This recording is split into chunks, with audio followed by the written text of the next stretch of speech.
nação rubro-negra, o nosso convidado de hoje, obviamente é flamenguista, mas também é carioca, salgueirense, tijucano e mora hoje em Porto Alegre, aliás, desde 2007. Por isso, foi presidente da Fla-RS por 8 anos, porque o amor ao Flamengo é à distância, continua assim como cada rubro-negro de todo o Brasil. A gente vai conversar com o Walter Monteiro. Tudo bem, Walter? Tudo bom, Marissa? Ele que é candidato à presidência pela Chapa Ouro. Hoje a gente vai entender mais como é que funciona aí tudo nas eleições do rubro-negro, porque afinal tem muito torcedor, muito sócio-torcedor aí do Brasil inteiro que está interessado nesse assunto. E você, como torcedor à distância, que nem eu falei, pode dizer assim com bastante propriedade, né? Como é ser rubro-negro à distância, né, Walter? Marissa, você sabe que o Flamengo, a maioria da torcida do Flamengo não mora no Rio de Janeiro. Isso é um paradoxo, né? Porque o clube, ele se projeta e toma suas decisões e traça suas diretrizes muito baseado naqueles torcedores que frequentam o Maracanã, os torcedores que, como eu fui nascido e criado bem perto do estádio, quer dizer, o Maracanã sempre foi uma rotina na minha vida, mas essa não é a realidade da maioria da torcida do Flamengo.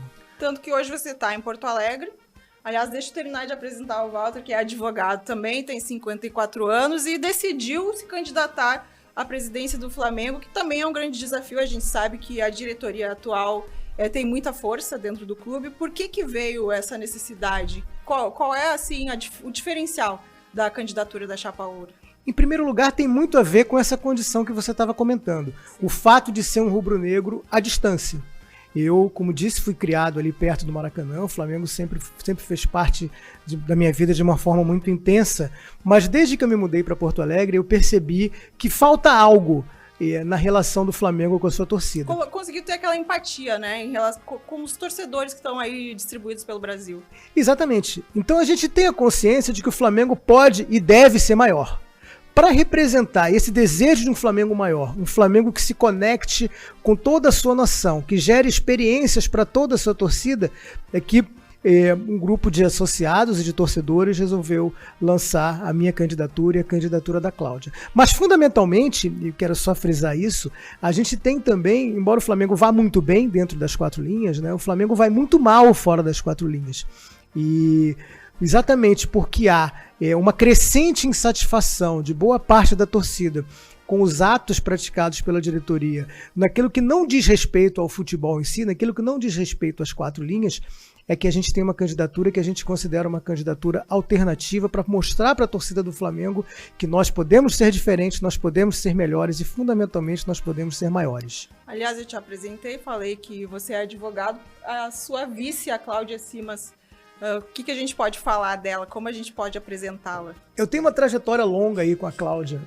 Nós nos conhecemos há mais de 10 anos, nós viemos do mesmo espaço, nós dois começamos na militância virtual rubro-negra, escrevemos juntos em blogs, a Cláudia até bem melhor do que eu, escreveu no Globo, escreveu em outros espaços também, e eu acho que a presença dela na candidatura é algo absolutamente revolucionário, porque representa o papel da mulher na política do Flamengo. O Flamengo teve, é fato, uma presidenta, né? A Patrícia Amorim foi presidenta do Flamengo, mas a participação feminina na política do Flamengo ela é muito reduzida. E a Cláudia simboliza isso. Eu tenho muito orgulho de tê-la como minha companheira de jornada e, enfim, ela agrega bastante pelo tanto que ela pode contribuir, pelo tanto que ela conhece e ama o Flamengo. E tem essa característica também. Eu sou tijucano, né, como você lembrou. Tijucano, para quem não é do Rio de Janeiro... Vamos esclarecer, né, pro pessoal. Tijucano é uma característica especial assim dos cariocas, né, um bairro muito peculiar, né? E não perdeu o sotaque mesmo estando em Porto Alegre. Dizem que eu perdi um pouco, mas enfim. E a Cláudia veio da Baixada Fluminense, né, que é uma região da região metropolitana do Rio de Janeiro, mas ela também hoje é uma off-Rio, também é mais uma candidata do sul do Brasil. Eu moro aqui no Rio Grande do Sul, ela mora no Paraná.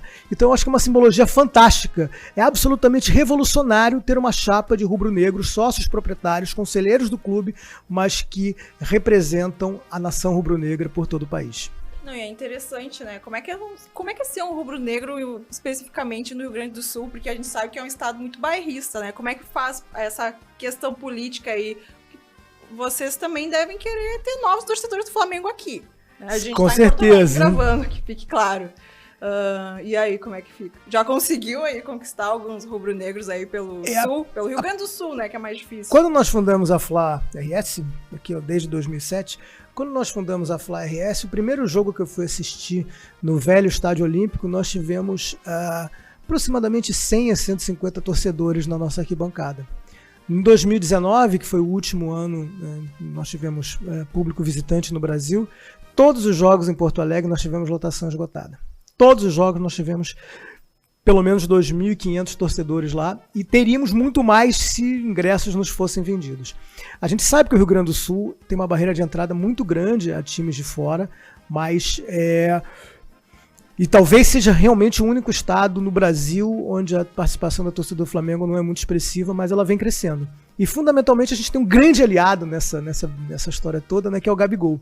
O Gabigol é um ídolo que extrapola o Flamengo. Sim. Eu tenho 2 filhas gêmeas de 10 anos e eu já dei camisas de Gabigol para amigos dela que são colorados, são gremistas e tal, mas o Gabigol tem esse poder de cativar. E eu acho que isso é muito importante para qualquer clube de futebol, ter um ídolo que seja maior do que o próprio clube em si.